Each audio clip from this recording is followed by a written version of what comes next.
ಬಿಸಿ ಬಿಸಿ ಮೋಮೋಸ್ ರೆಡಿಯಾಗಿದೆ. ಎಷ್ಟು ಚೆನ್ನಾಗಿದೆ ಅಂದರೆ ಬಾಯಲ್ಲಿಟ್ಟರೆ ಟೇಸ್ಟ್ ಮಾತ್ರ ಸಿಕ್ಕಾಪಟ್ಟೆ ಚೆನ್ನಾಗಿದೆ. ರೆಸ್ಟೋರೆಂಟ್ ಸ್ಟೈಲಲ್ಲೇ ಇದೆ. ಹೊರಗಡೆ ಯಾರೂ ತಿನ್ನೋಕ್ಕೆ ಇಷ್ಟಪಡಲ್ಲ, ಅಷ್ಟು ಚೆನ್ನಾಗಿದೆ ಮನೇಲಿ ಮಾಡಿರೋದು. ಟೊಮೊಟೊ ಸಾಸ್ ಜೊತೆ ಇಲ್ಲಾಂದ್ರೆ ಮಯೋನೋ ಸಾಸ್ ಜೊತೆ ಸಕ್ಕ ಟೇಸ್ಟ್ ಆಗಿದೆ. ಘಮ ಘಮ ಕೂಡ ಅದೇ ಥರನೇ ಇದೆ. ಹೊರಗಡೆ ಹೇಗೆ ಮಾಡ್ತಾರೋ ಹಾಗೇನೇ ಇದೆ. ಎಲ್ಲರೂ ಇಷ್ಟಪಟ್ಟು ತಿಂದೇ ತಿಂತಾರೆ. ಈವ್ನಿಂಗ್ ಟೈಮು ಸ್ನ್ಯಾಕ್ಸ್ ಆಗಿ ಕೊಡೋದ್ರಿಂದ ಸಖತ್ತಾಗಿದೆ ಟೇಸ್ಟು. ಎಲ್ಲರೂ ಒಂದ್ಸಲ ಟ್ರೈ ಮಾಡಿ ಇದನ್ನು. ಇದು ವಿಡಿಯೋ ಫುಲ್ ವಾಚ್ ಮಾಡಿ ಹೇಗೆ ಮಾಡೋದಂತೇಳಿ ತೋರಿಸ್ಕೊಡ್ತೀವಿ. Hi friends, welcome back to our YouTube channel. ನಾವಿವತ್ತು ಸ್ಪೆಷಲಾಗಿ ಎಲ್ರಿಗೂ ಇಷ್ಟ ಆಗೋವಂಥ ಮೋಮೋಸ್ ಮಾಡ್ತಾಯಿದ್ದೀವಿ. ಎಷ್ಟು ಈಸಿಯಾಗಿ. ಇವಾಗ ಫಸ್ಟು ಮೈದಾ ಹಿಟ್ಟು ತೊಗೊಂಡಿದ್ದೀವಿ. ಮೈದಾ ಹಿಟ್ಟಿಗೆ ಆಯಿಲ್ ಮತ್ತು ನೀರು ಹಾಕ್ಕೊಂಡು ಮತ್ತು ಸಾಲ್ಟ್ ಹಾಕ್ಕೊಂಡು ಕಲಿಸ್ಕೊತಾ ಇದ್ದೀವಿ. ಚಪಾತಿ ಹದಕ್ಕೆ, ಚಪಾತಿ ಹಿಟ್ಟಿನ ಹದಕ್ಕೆ ಕಲಿಸ್ಕೊತಾ ಇದ್ದೀವಿ. ಪೂರಿ ಚಪಾತಿ ಥರ. ಇವಾಗ ನೀರು ಸಾಲ್ಟು ಮತ್ತು ಆಯಿಲು ಹಾಕ್ಕೊಂಡಿದ್ದಲ್ವ, ಅದಕ್ಕೆ ಇವಾಗ ನೀರು ಹಾಕ್ಕೊಂಡ್ಬಿಟ್ಟು ಕಲಿಸ್ಕೊಳ್ಳೋಣ. ಚಪಾತಿ ಹಿಟ್ಟಿನ ಅದಕ್ಕೆ ನೀಟಾಗಿ ಕಲಿಸ್ಕೊಳ್ಳೋಣ. ಮೈದಾ ಹಿಟ್ಟು ನಿಮಗೆ ಬೇಡ ಅಂತ ಹೇಳಿದ್ರೆ ಗೋಧಿ ಹಿಟ್ಟು ಕೂಡ ಯೂಸ್ ಮಾಡ್ಬೋದು. ಗೋಧಿ ಹಿಟ್ಟಲ್ಲೂ ಚೆನ್ನಾಗಿ ಬರುತ್ತೆ. ಯಾಕೆಂದರೆ ಇದು ರೆಸ್ಟೋರೆಂಟ್ ಸ್ಟೈಲಲ್ಲೆಲ್ಲ ಬೇಕು ಅಂದರೆ ನಮ್ಮ ಮೈದಾನೇ ಯೂಸ್ ಮಾಡಬೇಕು ಇದಕ್ಕೆ.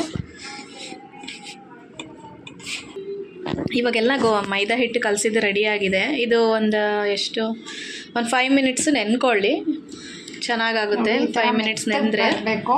ಪೂರಿ ಚಪಾತಿ ಹಿಟ್ಟು ಥರ ಒಂದು 5 ಮಿನಿಟ್ಸ್ ಬೇಡ. ಓಕೆನಾ.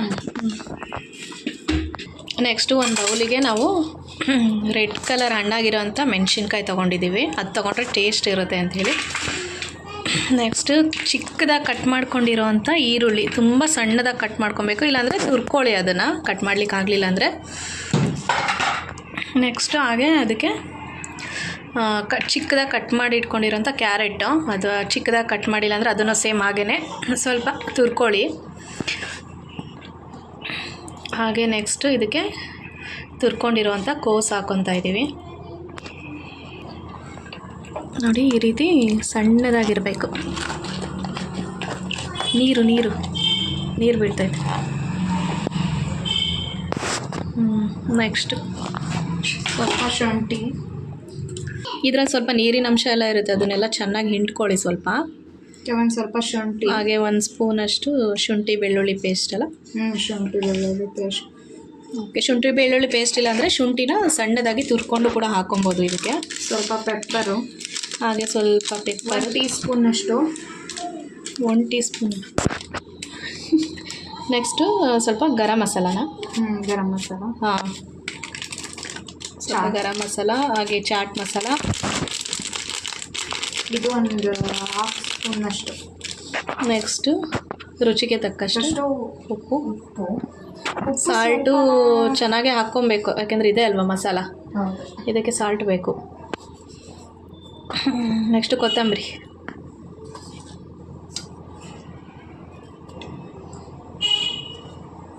ನೀರಿನ ಅಂಶ ಇಲ್ಲದೆ ಇರೋ ಥರ ಚೆನ್ನಾಗಿ ಹಿಂಡಬೇಕು, ಇಲ್ಲಾಂದರೆ ಅದು ಮೊಮೋಸ್ ಸ್ವಲ್ಪ ಕರೆಕ್ಟಾಗಿ ಬರಲ್ಲ. ಇಲ್ಲಾಂದರೆ ಒಂದು ಬಟ್ಟೆನಲ್ಲೂ ಕೂಡ ಹಿಂಡ್ಕೊಬೋದು. ಮಸಾಲ ಎಲ್ಲ ಹಾಕೋಕ್ಕಿಂತ ಮುಂಚೆ ಸ್ವಲ್ಪ ಖಾರದ ಪುಡಿ ಹಾಕೋಣ.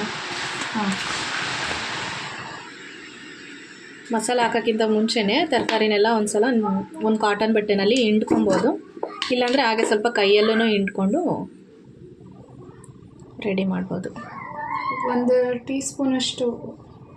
ಏಕೆಂದರೆ ನಾವು ಮೆಣಸಿನ್ಕಾಯಿ ಸ್ವಲ್ಪ ಕಡಿಮೆ ಹಾಕಿದ್ದೀವಿ, ಹಾಗಾಗಿ ಖಾರದ ಪುಡಿ ಸ್ವಲ್ಪ ಜಾಸ್ತಿ ಹಾಕ್ಕೊತಾ ಇದ್ದೀವಿ. ಆಯಿಲ್ ಹಾಕ್ಕೋಬೇಕಾ? ಆಯಿಲ್ ಬೇಕಾಗುತ್ತಾ? ಸ್ವಲ್ಪ ಹಾಕೊಳ್ಳೋಣ. 1 ಸ್ಪೂನಷ್ಟು ಆಯಿಲ್ ಹಾಕೋಣ. 1/2 ಸ್ಪೂನ್. ಇದನ್ನೆಲ್ಲ ಮಿಕ್ಸ್ ಮಾಡ್ಕೋಬೇಕು ಇವಾಗ.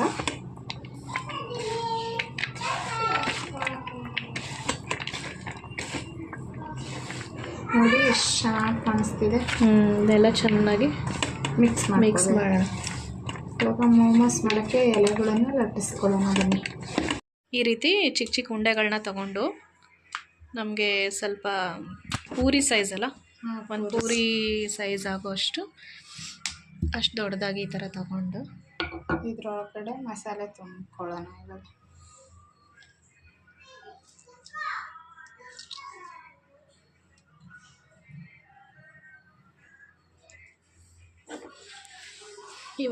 ಇದನ್ನು ಮೋಮೋಸ್ ರೀತಿ ಡಿಸೈನ್ ಮಾಡೋಣ.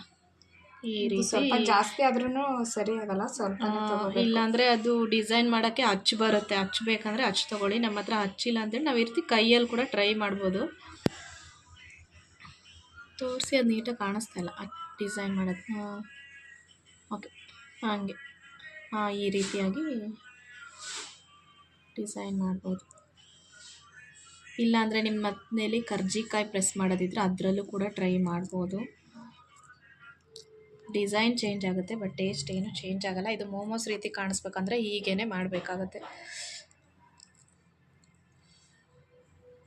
ಓಕೆ, ಇವಾಗ ರೆಡಿ ಆಗಿದೆ. ಅದನ್ನೆಲ್ಲ ಈ ರೀತಿ ತುಂಬಿಕೊಂಡು ಒಂದು ತಟ್ಟೆನಲ್ಲಿ ಎಲ್ಲ ಸರ್ವ್ ಮಾಡ್ಕೊಳ್ಳೋಣ. ಇವಾಗೆಲ್ಲ ರೆಡಿ ಮಾಡಿ ಇಟ್ಕೊಂಡಿದ್ದೀವಿ. ಎಷ್ಟು ಚೆನ್ನಾಗಿ ಕಾಣಿಸ್ತಾ ಇದೆ. ಈ ರೀತಿ ಡಿಸೈನ್ ಮಾಡಿ ಇಟ್ಕೊಳ್ಳಿ. ನಾವು ಅರ್ಧ kg ಮೈದಾ ಹಿಟ್ಟು ತೊಗೊಂಡಿದ್ವಿ.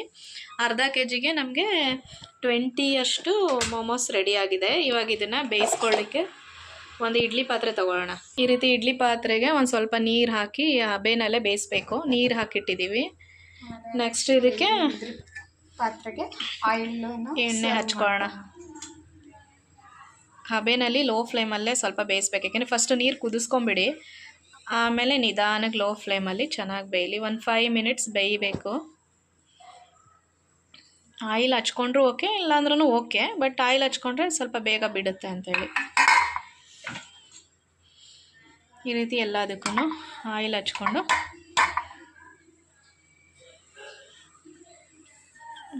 ಇವಾಗ ಅದಕ್ಕೆ ಮೋಮೋಸ್ನ ಇಡ್ತಾ ಹೋಗೋಣ. ಹಾಗೆ ನೋಡಿ, ಈ ರೀತಿ ಒಂದೊಂದೇ ಮೋಮೋಸ್ಗಳನ್ನ ಒಂದೊಂದು ಪ್ಲೇಟ್ಗಳಿಗೆ ಇಡ್ತಾ ಹೋಗೋಣ. ಎಷ್ಟು ಫಾಸ್ಟಾಗಿ ಈಸಿಯಾಗಿ ರೆಡಿ ಆಗ್ತಾ ಇದೆ ಮೋಮೋಸು. ನೀವು ಡಿಸೈನ್ ಬೇಕಂದರೆ ಬೇರೆ ಬೇರೆ ಥರದಲ್ಲೂ ಡಿಸೈನ್ ಮಾಡ್ಕೋಬೋದು.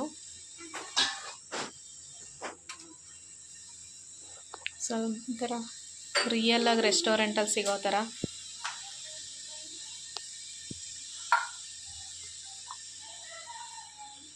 ಓಕೆ. ನೆಕ್ಸ್ಟ್ ಇದನ್ನು ಇಡ್ಲಿ ಪಾತ್ರೆಗೆ ಶಿಫ್ಟ್ ಮಾಡೋಣ.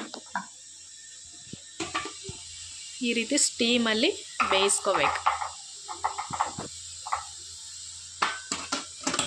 ಓಕೆ, ಇವಾಗ ಕ್ಲೋಸ್ ಮಾಡೋಣ. ಒಂದು 10 ಮಿನಿಟ್ಸ್ ಬೇಯಲಿ ಇವಾಗ ಇದು. ಓಕೆ, ಇವಾಗ 10 ಮಿನಿಟ್ಸ್ ಆಗಿದೆ. 10 ಮಿನಿಟ್ಸ್ ಆಗಿ ಗ್ಯಾಸ್ ಆಫ್ ಮಾಡಿ ಇವಾಗ ಓಪನ್ ಮಾಡ್ತಾ ಇದ್ದೀವಿ. ರೆಡಿ ಆಗಿದೆ. ಬಿಸಿ ಬಿಸಿ ಚಳಿಗೆ ಮಳೆಗೆ ಬಿಸಿ ಬಿಸಿ ಮೋಮೋಸ್ ರೆಡಿ ಮಾಡಿದ್ದೀವಿ. ನೋಡ್ರಿ ಎಷ್ಟು ಚೆನ್ನಾಗಿ ಕಾಣಿಸ್ತಾ ಇದೆ ಮೋಮೋಸ್ಗಳು. ನೋಡಿ ಎಷ್ಟು ಚೆನ್ನಾಗಿ ಬರ್ತಾ ಇದೆ. ಓಕೆ, ಇವಾಗೆಲ್ಲ ರೆಡಿ ಆಗಿದೆ. ಒಂದು ಪ್ಲೇಟಿಗೆ ಸರ್ವ್ ಮಾಡ್ಕೊಳ್ಳೋಣ ಬನ್ನಿ.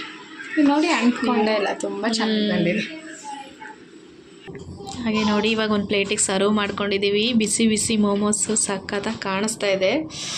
ತಿನ್ನೋಣ ಅನಿಸ್ತಿದೆ. ಎಲ್ರಿಗೂ ಇಷ್ಟ ಆಗುತ್ತೆ. ಇಲ್ಲಿ ವೆದರ್ ಬೇರೆ ತುಂಬ ಕೋಲ್ಡ್ ಇದೆ. ಈ ವೆದರ್ಗೂ ಈ ಮಳೆ ಜೊತೆಗೆ ಟೊಮೊಟೊ ಸ್ಮೆಲ್ಲು ತುಂಬಾ ಟೇಸ್ಟ್ ಆಗಿರುತ್ತೆ. ಎಲ್ಲರೂ ಇದನ್ನ ಮನೇಲಿ ಟ್ರೈ ಮಾಡಿ. ಎಲ್ಲರೂ ಇಷ್ಟಪಟ್ಟು ತಿಂತಾರೆ. ಬ್ರೇಕ್ಫಾಸ್ಟಿಗೆ, ಈವ್ನಿಂಗಿಗೆ ಎಲ್ಲದಕ್ಕೂ ಇಷ್ಟಪಡ್ತಾರೆ. ಇದಕ್ಕೆ ಟೊಮೊಟೊ ಕೆಚಪ್ಪು ಮತ್ತು ಮಯೋನೈಸ್ ಬೇಕಾಗುತ್ತೆ.